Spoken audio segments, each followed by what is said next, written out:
భారతీయ హిందూ ఇంటి ఆవరణలో తులసి మొక్క చూస్తుంటాం. తులసిని లక్ష్మీదేవి స్వరూపంగా భావిస్తారు. ముఖ్యంగా స్త్రీలు తమ సౌభాగ్యం కోసం, సంతోషకరమైన దాంపత్య జీవితం కోసం తులసి పూజ చేస్తారు.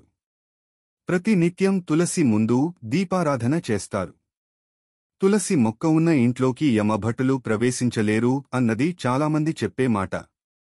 అయితే వాస్తు ప్రకారం తులసి మొక్క దగ్గర కొన్ని మొక్కలు ఉంచకూడదు.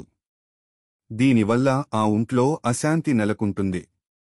కుటుంబంలో ఆనందం ఆవిరి అయిపోతుంది. ఇంతకీ ఆ మొక్కలేంటో తెలుసుకుంటే, కాక్టస్ మొక్క.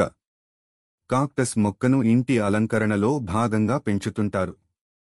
కానీ తులసి దగ్గర ఈ మొక్కను పెంచకూడదా? ముళ్ల మొక్కలు కేతు గ్రహంతో సంబంధం కలిగి ఉంటాయట.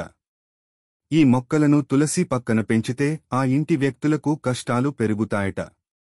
కాక్టస్ మొక్కను తులసి దగ్గరే కాదు, ఇంట్లో కూడా పెంచకూడదట. ఇవి కూడా తులసి దగ్గర పాలలాంటి ద్రవాన్ని స్రవించే మొక్కలు కూడా పెంచకూడదు. ఇవి ఇంట్లో ప్రతికూలతను పెంచుతాయట. దీని కారణంగా ఇంట్లో గొడవలు, కుటుంబ సభ్యుల మధ్య తగాదాలు వస్తాయట. తులసి ఎక్కడ ఎలా ఉండాలి? వాస్తు ప్రకారం తులసి మొక్కను ఇంట్లో ఈశాన్య దిశలో ఉంచడం పవిత్రమైనదిగా పరిగణిస్తారు. తులసి మొక్కను ఉంచే స్థలంలో సూర్యరశ్మి తగిలేలా చూసుకోవాలి.